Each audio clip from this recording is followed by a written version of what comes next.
ওই জন্য বলছি। হ্যাঁ, জগদ্ধাত্রী পুজোর একটা বিশেষ পর্ব হলো কুমারী পুজো, যেটা নবমী তিথিতে হয়ে থাকে।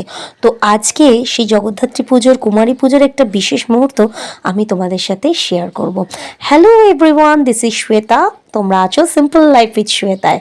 তো জগদ্ধাত্রী পুজোর একটা বিশেষ পর্ব হচ্ছে এই কুমারী পুজো। আমি সরাসরি চলে এসেছি কুমারী পুজোয়। এই পুজোটি আমাদের ফ্ল্যাটেরই ওপরে একটি দিদিদের ঘরে হয়, প্রতি বছরই হয়। আমি যবে থেকে ফ্ল্যাটে এসেছি তবে থেকেই দেখছি। আগে মূর্তি এনে পুজো করা হতো, এখন মাকে তারা প্রতিষ্ঠিত করে নিয়েছে। তো দেখো পিছনে মা রয়েছেন, আর এই যে এখানে মিষ্টি একটা ছোট্ট কুমারী মেয়ে বসে আছে, যাকে কিনা সুন্দর করে সাজুগুজু করিয়ে দেওয়া হয়েছে। তারই পুজোর প্রস্তুতি চলছে জোর কদমে। পুজোর তো একটা সময় থাকে, তো সেই সময় বেঁধে পুজো করতে হয়, তো সেই সময়ের মধ্যে পুজো সম্পন্ন করতে হবে, তো সেই জন্য জোর কদমে পুজো চলছে। ব্লগটা দিতে একটু দুদিন দেরি হয়ে গেল, কিন্তু তোমরা আজকে মন খুশি করে কুমারী পুজো দেখো। কুমারী পুজো দেখা বলে ভাগ্যের ব্যাপার।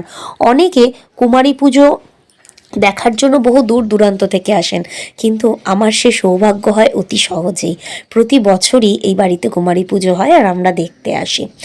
কুমারী পুজো যারা করেছিলেন ঋষিমুনিরা, কারণ তারা প্রকৃতিকে পুজো করেছিলেন এবং প্রকৃতিকে কুমারী রূপে চিহ্নিত করা হয়, সেই জন্য তারা প্রকৃতির পূজা করে থাকেন এই ছোট্ট কুমারীদের মাধ্যমে। বলা হয় যে একেবারে ছোট্ট যে শিশুরা, সম্ভবত 12 বছর বয়স অবধি এই শিশুদের কুমারী সাজিয়ে পুজো করা হয়। তো তারই প্রস্তুতি পর্ব আপনারা দেখতেই পাচ্ছেন। আর এই যে যেটুকে দেখছেন বসে আছেন, ইনি হচ্ছেন এই বাড়ির কর্তা। তো উনি পুজো করবেন, আর ঠাকুরমশাই তো রয়েইছেন। তো চলুন আপনারা প্রত্যক্ষ করুন সেই কুমারী পুজোর শুভ মুহূর্ত। মাকে কিভাবে প্রকৃতিকে বন্দনা করা হয় এই কুমারীর মাধ্যমে, সেটাই আপনাদের সামনে আজকে আমি তুলে ধরলাম।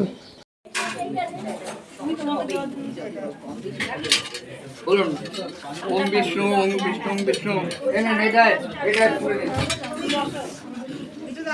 আচ্ছা, আপনাদের সবাইকে একটা কথা বলছি শুনুন।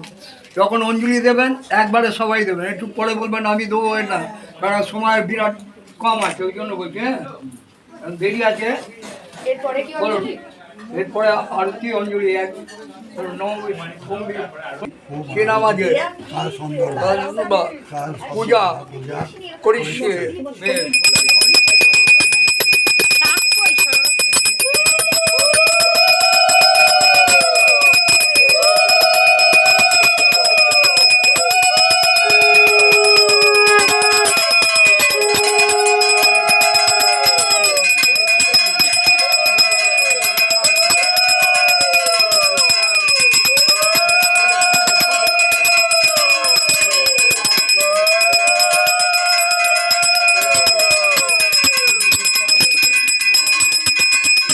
মহাদেবী ব্রহ্মহিত পরিকল্পিত মায়ারিত ভক্তা গৃহানো পরমেশ্বরী এসো।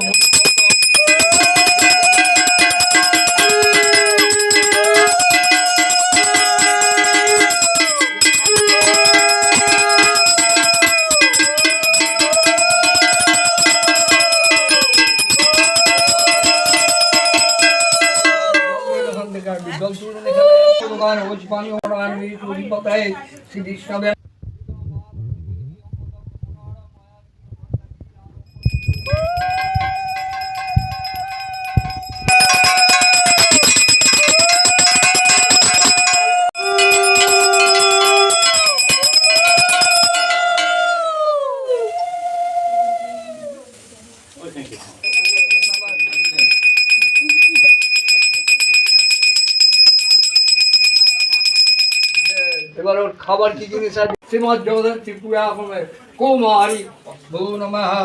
জয় মা, জয় মা, জয় মা।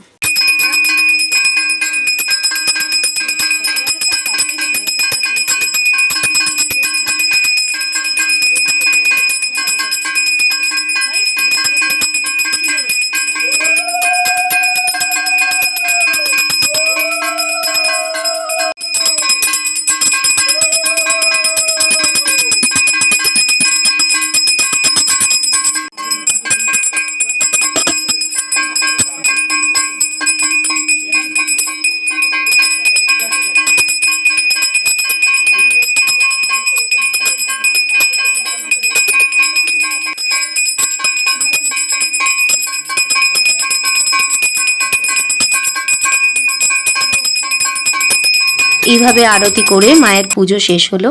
আর এই যে হচ্ছে মা, এই গোপাল, সব কিছু তোমাদের সাথে শেয়ার করলাম।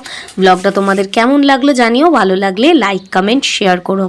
মায়ের কাছে প্রার্থনা করি সবাই সুখে থাকো, সবার শরীর সুস্থ থাকুক, পরিবারের সাথে থাকো।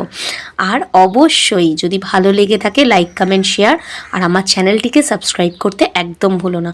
আর সাবস্ক্রাইব করে কি করতে হবে, পাশের বেল আইকনটাকে অবশ্যই ক্লিক করে দিতে হবে। তাহলে সবাই ভালো থেকো, সুস্থ থেকো, সাবধানে দেখো। দেখা হবে খুব শিগগিরই পরের আর একটা ব্লগে। তাহলে আজকে চলি, টাটা।